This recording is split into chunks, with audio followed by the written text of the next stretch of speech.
Otra idea que podemos tener del libro de Romanos es el ministerio de Pablo. El ministerio de Pablo o del apóstol Pablo, el fundamental ministerio del apóstol Pablo fue hacer podemos decir casi literalmente una traducción de la filosofía de Jesucristo a términos gentiles. La doctrina de Jesucristo se adecua muy bien cuando es analizada por los judíos, por los hebreos. Cuando digo hebreos y que no digo judíos, me estoy refiriendo a los samaritanos. Las 10 tribus que no eran de la primera tribu de Israel, la de Leví se distribuyó, pues se disolvió. Las 10 tribus que no eran de la tribu de Judá fueron los samaritanos. ¿Sí? Samaritanos se les puso el nombre no precisamente en tiempos de Jesucristo, cuando estaba Samaria ya como la región o una demarcación territorial. Samaria era la capital del reino del norte, donde vivían las 10 tribus, que después se fueron disolviendo se fueron mezclando con personas externas al pueblo de Israel y fueron desapareciendo en cultura, en conocimientos y en ética de parte de Dios, porque Dios se centró en los judíos. La promesa de trono eterno o de reinado eterno vino sobre el rey David. Exactamente, cuando digo David o Judá es lo mismo, porque David pertenecía a la tribu de Judá. Entonces, por eso la tribu de Judá, bueno, ya viene profetados de Génesis, que Judá es la que iba a quedar, ¿no?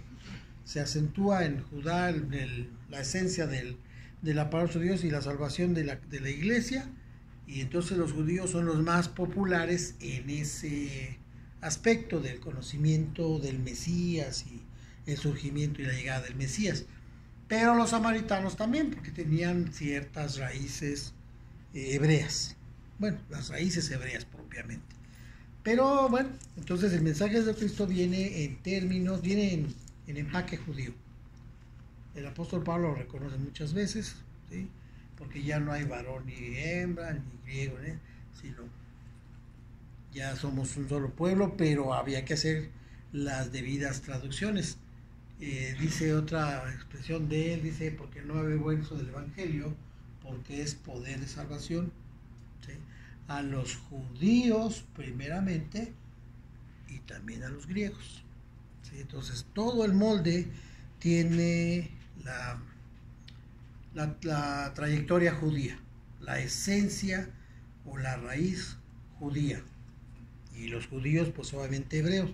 De hecho, la estrategia de Jesucristo para la implantación de su filosofía o su doctrina es centrado en los judíos.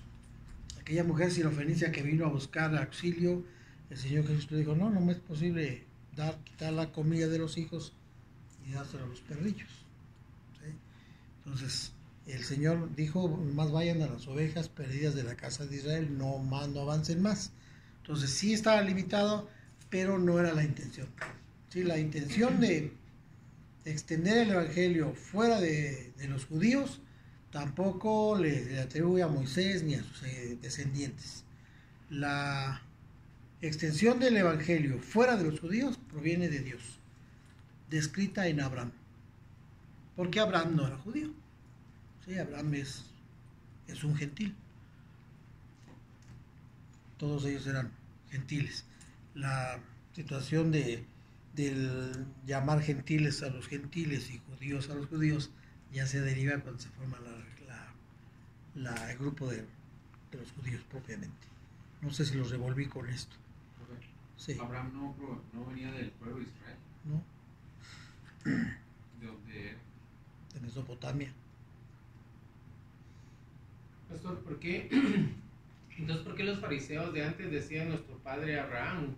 Si yo creo que ellos están más enfocados en la ley que en el linaje, la descendencia, porque yo creo que si ellos hubieran penetrado en el conocimiento ese de que Abraham no era judío, pienso que ni siquiera lo toman en cuenta, ¿verdad? Sí, cuando se hace una crítica a estas personas que dicen eso, junto con esa expresión, nosotros somos hijos de Abraham, también dicen nosotros nunca hemos sido esclavos de nadie. Entonces, cuando se les critica por esas acciones, por esas respuestas, es que no sabían ni de historia ni de geografía. De geografía porque no saben de dónde es Abraham, o bueno, era un gentil. La manera de Ur de los Caldeos, De Ur de los Caldeos, que es una región mesopotámica cerca de Babilonia. Y ya el Señor se lo trajo directamente a Hebrón. Pero él no era, el pueblo de Israel no existía, pues. El pueblo de Israel existió después, cuando viene Abraham, Isaac, Jacob, y Jacob ya es Israel. Entonces de ahí viene el pueblo de Israel. Ahora, dice, nunca hemos sido esclavos. Pues eran pueblos, eran esclavos en Egipto, fueron esclavos de los asirios, fueron esclavos de los babilonios, y cuando estaban hablando eran esclavos de los romanos. Entonces no sé de dónde sacaban que no son esclavos. ¿Sí? Entonces hay una mezcla ahí de tradiciones y costumbres de los judíos, en donde Jesucristo viene e instaura ahí su doctrina, y para poder meter Jesucristo su doctrina tiene que casi traer dinamita y abrir un espacio, porque estaba tan cerrado por la religión aquello que no era fácil introducir o incluir el pensamiento de Jesucristo, que es el pensamiento de Dios. Y eso pasa ahorita también en la realidad. ¿Sí? Porque se ha permitido que la esencia religiosa, tradicionalista y costumbrista pues invada todos los espacios. Les decía la vez pasada, es tan fuerte el poder de la religión que la iglesia a veces se ve siguiendo la religión. Sí, como se puede, oiga, doña Iglesia, ¿a dónde va? Pues es que dicen que la religión, no, la iglesia no tiene que seguir una religión. Pues Jesucristo vino a hacer eso, vino a acabar, o más bien vino a insertar dentro de un mundo religioso una verdad eterna.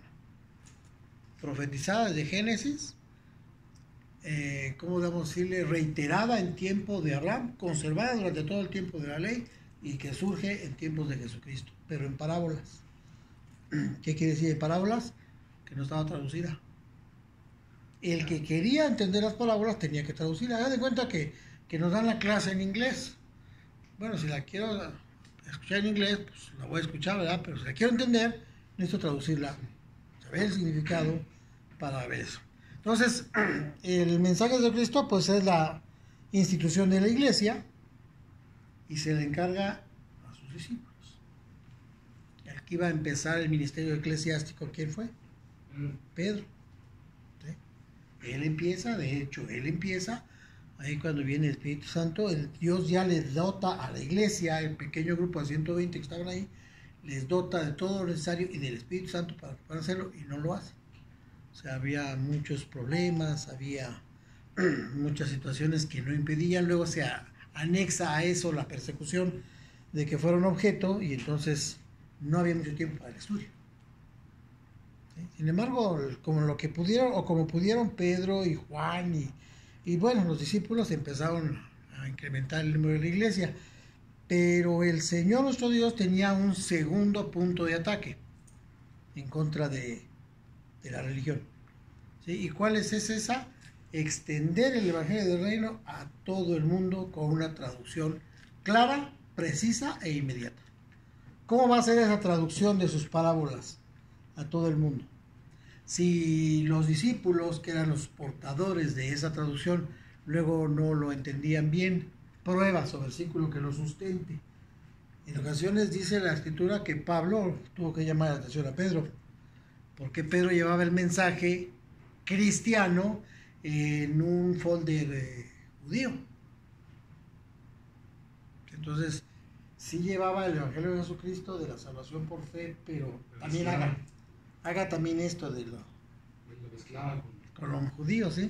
Uno de los mayores problemas que tenían los cristianos, los del camino, los que traían la enseñanza de Jesucristo para la imposición o para el surgimiento del cristianismo, es que tenían que olvidarse o hacer a un lado los preceptos bien infundidos que tenían, que era, por ejemplo, el día de reposo. Es el que más les daba trabajo. ¿Cómo? El día de reposo. O la famosa circuncisión. La famosa circuncisión era un rito que lo habían tenido y lo practicaban. Además de ser benéfico, clínica y saludablemente, lo tenían bien metido religiosamente. Entonces ya no se circuncidan. ¿Cómo vamos a hacer ese cambio cultural, social, moral y demás? Pues sí. Entonces no habían logrado desdoblar todo el mensaje cristiano para que fuese entendible. Vamos ahora a ubicarnos, aquí estamos con los judíos bien encerrados en sus tradiciones y preceptos, y luego vámonos al mundo griego o al demás, mundo romano. ¿Cómo eran aquellos? Ni idea tenían. ¿Cómo eran los griegos en cuanto a la religión? Unos politeístas tremendos, altamente religiosos, pero con una religión tan dispersa que tenían dioses por todos lados. ¡Ay, la luna! El dios de la luna. ¡Ay, el sol! ¡Ay, el dios de la lluvia! ¡Ay, el dios del pasto! Hasta el Dios Ay. inexistente. Sí. El Dios invisible. Deja ese lugar para el dios que no conocemos. El dios no conocido. Así estaban aquellos. Y los romanos también con el tiempo de Jesucristo Oh. pues, tampoco pensaban que era el Los romanos, ellos tenían una característica muy especial, tenían el dominio del poder bélico. Los griegos el poder intelectual, los griegos el poder, los dos tenían poder.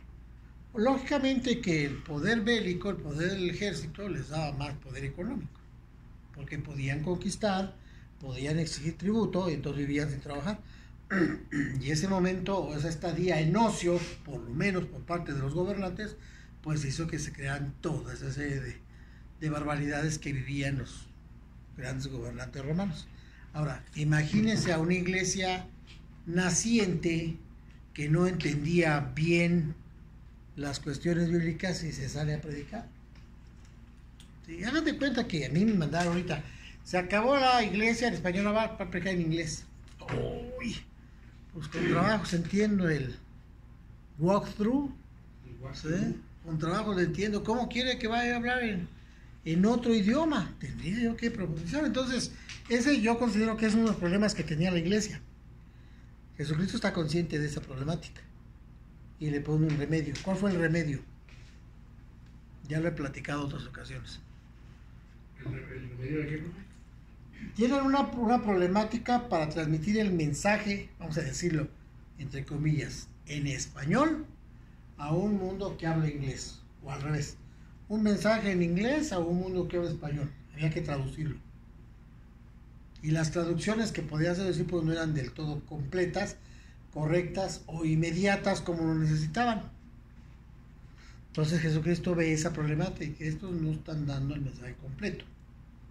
O bien, lo andan judaizando, no saben qué hacer con el día de reposo. Con eso de que también la vida cristiana es una vida de reposo, y ellos el día de reposo se les cruza la antena y mencionan las dos cosas, o la circuncisión, porque la circuncisión se tiene que hacer, pero no en el prepucio, sino en el corazón. ¿Y qué hace el Señor ante esa demanda de información?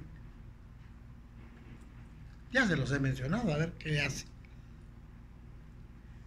¿No es Pues- cuando se da la persecución de la iglesia? ¿Ande? ¿La persecución de la iglesia? No, ahí. La persecución de la iglesia es el ambiente que prevalece en este momento. Sí. Aquí está la doctrina de Jesucristo en un idioma, hay que llevarlo al otro pueblo en otro idioma, muy complicado, y la persecución rodea a los dos. Lo que hace Dios es que busca una persona que hable los dos idiomas. Pablo. Él es bilingüe. ¿Por qué es bilingüe? A ver. Porque era judío y también Dios lo mandó. Yo hasta la fecha no sé por qué Pablo era judío. Pero es que él no era judío de nacimiento, él se hizo. Él se hizo a través judío. de, ajá, a través de su conocimiento, a través de todo lo que él aportaba también. O sea, él era una persona muy culta. Pero Sí, eso no le daba un título de- pero eso no. Imagínese que usted diga, yo me voy a hacer estadounidense estudiando mucho. No era el procedimiento adecuado para hacerse judío. Pues que ese judío tiene que ser judío allí. Pero bueno, ese es otro tema que podríamos analizar. Pero está muy bien. Pablo se hizo judío. Por lo menos de pensamiento. ¿Sí? Valiendo que era hebreo, pero no judío. Él se hizo judío. Una. Pero también era una persona preparada. en las culturas externas, porque no era seguidor de Jesucristo, era fariseo. Y como fariseo Ha estudiado, ¿no? había estudiado la ley, la Biblia, el Pentateuco, pero con el punto de vista de ya. Ahora, esa preparación que él tenía, ahora, no se la pasó estudiando nada más la Biblia. Él estudió a los pies de Gamaliel. Y Gamaliel era un alto filósofo del mundo griego.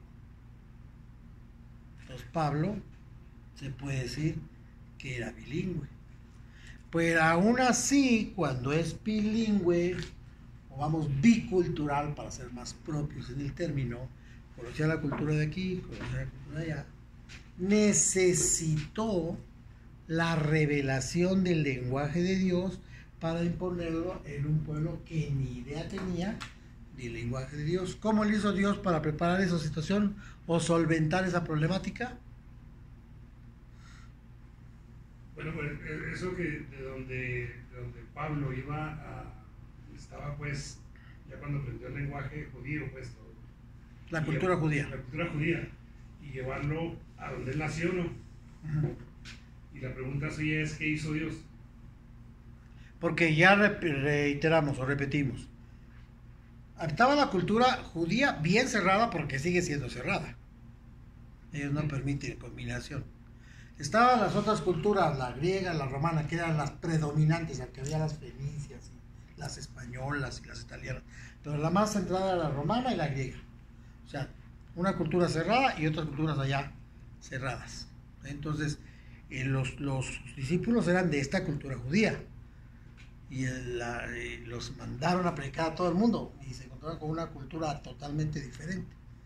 Entonces Dios busca una persona de allá que conozca la cultura de allá, pero también es conocedor de la cultura de acá porque era fariseo. Entonces es un bicultural, ¿sí? Pero aún así, con todo y esos elementos vistos en esta tierra, Pablo no tenía los elementos para llevar la filosofía o enseñanza de Jesucristo allá. ¿Qué hizo Dios? Que fue cuando lo transformó, ¿Cómo lo transformó? cuando hizo el cambio en él, porque él fue perseguidor, ¿no? Cuando tuvo un encuentro. No. Sí, está así muy buena forma de pensar, ¿verdad? Cuando nace de nuevo, pero no. Nació de nuevo, ¿y cuántos años se fue? 7, 10. 10. O sea, no nació de nuevo, leyó la Biblia y se fue a predicar. Nació de nuevo, un tiempo estuvo por ahí, luego se fue 10 años. Y luego regresó y estuvo ahí en el instituto, pero no era suficiente. Dios lo llevó al cielo. Oh, sí, sí. Hay un hombre en el cuerpo, no sé. Fuera del cuerpo, no sé, ni me pregunto. Yo nomás sé que fue, llegó allá con Dios, le abrieron el coco, le metieron la revelación y lo volvieron a... Antes de que se vaya, pone un agente del diablo ahí para que se quiere sentir así muy como iluminado. Le pongo un coscorrón para que se baje. Entonces Pablo viene y ya trae la revelación directamente de Dios. Y hasta la fecha no se sabe qué era eso, ¿verdad, pastor? El agente de Satanás, ¿no? Que lo abofeteaba, dice. No sé, los teólogos, que su trabajo es dar respuestas, no han dado una respuesta muy convincente o contundente, por lo menos. Entonces, de esa forma es que Pablo obtiene la revelación de las parábolas, la revelación de la doctrina de Jesucristo, porque la revelación de la doctrina de Jesucristo es, ¿cómo podríamos ejemplificarlo? Es como, bueno, sí lo menciona Pablo en el libro de Romanos, es injertar un fruto o un árbol o una rama de un árbol en otro. O sea, juntar dos árboles diferentes en uno solo y que siga generando vida y que siga siendo una unidad. ¿Sí? Entonces sí es muy difícil predicarle a los judíos y predicar a los gentiles en unidad, porque eran enemigos acérrimos. No se podían ver, ni aunque eran samaritanos. Los samaritanos no eran totalmente ajenos al pueblo de Israel, pero no eran judíos. Sin embargo, los judíos, aunque eran samaritanos, o sea, hebreos, los consideraban gentiles. Entonces, si a ellos no los podía ver, mucho menos a aquellos tremendos pecadores politeístas que ni idea tenían de la vida judía. Entonces, en esos términos viene el apóstol Pablo. También viene precisamente en el momento de la persecución. La persecución vista desde el enfoque de aquí abajo es un gran problema de supervivencia que tenía la iglesia y frente al cual además tenía que predicar. No sé si lo dije claro. El problema visto aquí es algo que la iglesia, ay, ¿cómo vamos a predicar? Miren, nos matan. ¿Sí? No nos dejan vivir, no nos dejan predicar, es un problema para nosotros, pero Jesucristo no quiere que estemos aquí sentados, metidos en el aposento alto, nada más, quiere que salgamos a predicar. Eso es visto desde aquí abajo.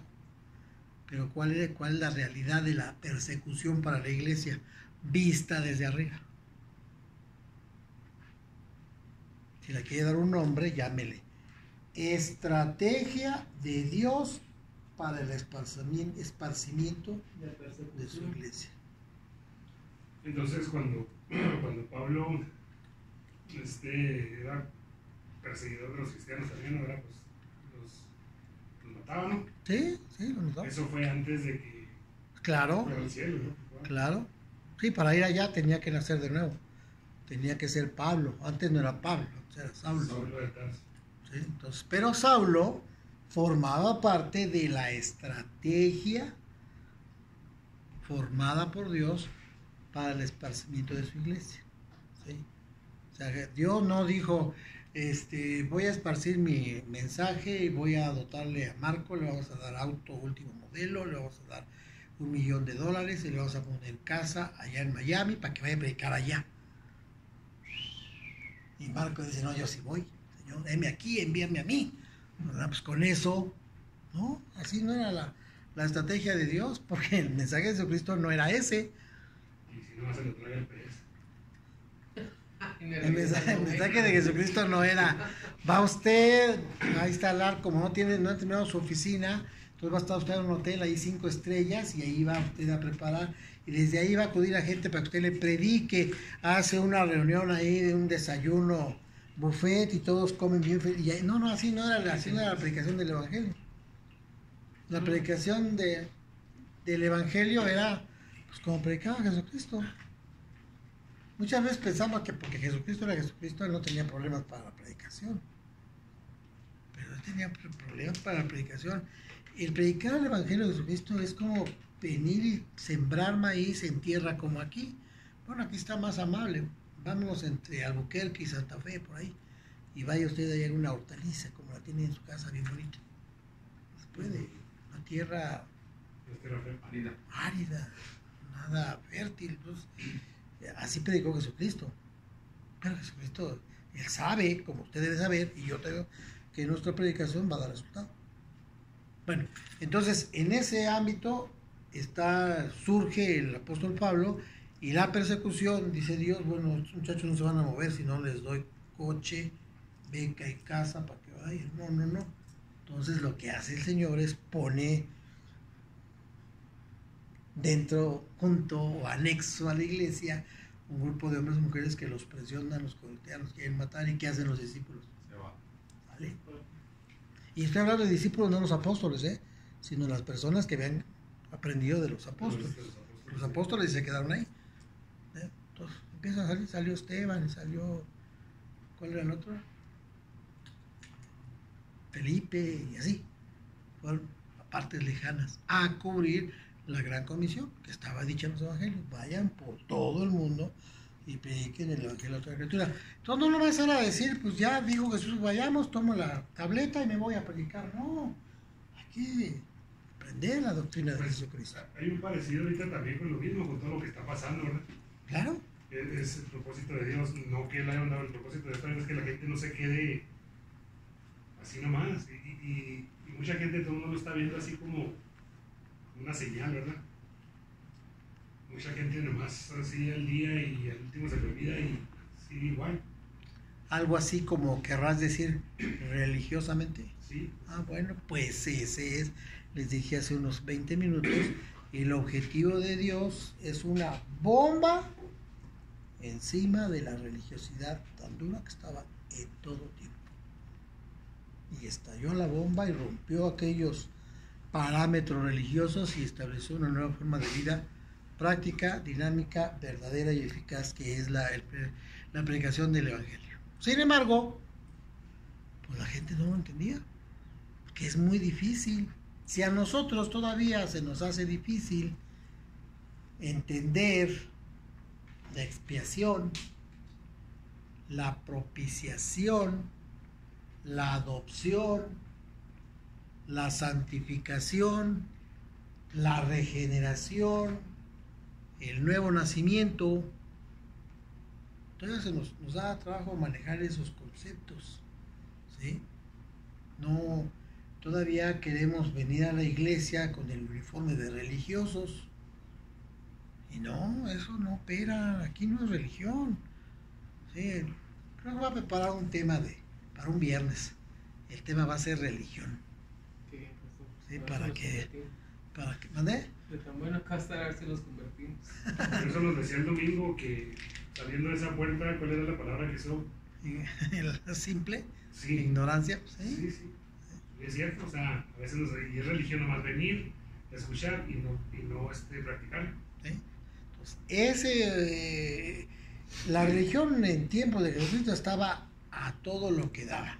O sea, ¿cómo es posible, decir otra vez, que los judíos, por motivo de su religión, de no violar el día de reposo, preferían que los invadieran, que los robaran? Vamos a defender, viene el ejército en contra. Es día de reposo, no podemos movernos. Dios nos regaña si nos movemos. Te van a quitar todo. Pues ni modo, es día de reposo. ¿Cómo? Se ha convertido en algo religioso. ¿Cómo le discutían a Jesucristo? Porque hacía las cosas en día de reposo. Entonces, la religión estaba en su máximo apogeo. Y echando un vistazo a nuestra situación actual, siguen siendo los grupos religiosos que tienen mayor poder e influencia sobre millones y millones y millones y millones de pobladores del mundo. ¿Por qué? Porque se parece a Dios, pero no es Dios.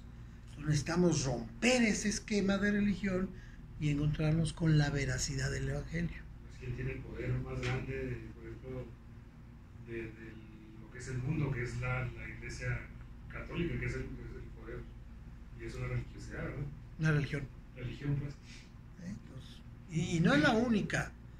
Y no es, bueno, sí es la más popular. Grande, sí. La más popular y tiene mucho poderío económico.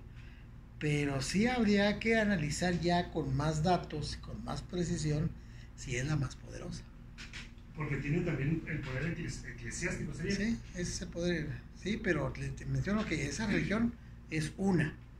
Pero hay otras religiones muy poderosas. Sí. ¿Sí? Que hablemos del Islam. También es una. Está creciendo muchísimo. ¿Qué tan poderosa es? Matan a la gente hasta por la... Más que matan a la gente, han logrado que la gente se mate. Suicidas. Sí, pues ¿Sí? esos que se ponen bombas. Y no tanto precisamente suicidio, sino es una inmolación. Sí, O sea, yo me sacrifico por mi religión. Eso es fuerza. Eso es fuerza religiosa. No como otras religiones que La Colombia. nomás doy y ya estuvo. Sí, ellos creen que por hacer ese autos, que se sacrifiquen ellos mismos. Esa inmolación. eh, Y ya están alabando a su Dios. Y vaya, y además tienen una cosa que son bien radicales y fundamentalistas. Entonces, la religión sigue imperando. Sigue imperando. Y la iglesia tiene que prevalecer en medio de esas circunstancias. Pero a veces como iglesia se nos olvida, caray, iglesia cristiana, bueno, iglesia, porque si no es cristiana no es iglesia, Iglesia, tú tienes el poder de Dios.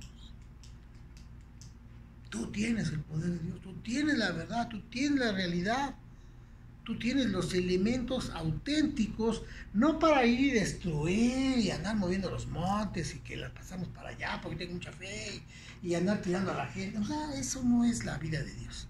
La vida de Dios es que la gente conozca al único Dios verdadero y le pueda servir y le pueda reconocer y le pueda adorar. Ese es el motivo de la vida de la iglesia. ¿Cómo lo vamos a hacer? Conociendo la Escritura. Entonces es el apóstol Pablo, el que, y tampoco porque era así, gran Pablo, es San Pablo, pero no gran Pablo. ¿Qué quiere decir Pablo? ¿O qué quiere decir Pablo? ¿No sabe qué quiere decir Pablo? ¿Qué quiere decir Pablo? Tú sí sabes.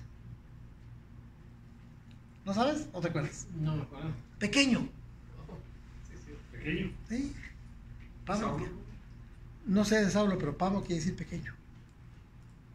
Entonces, gran conocedor, pero pequeño. Ese es el cristiano.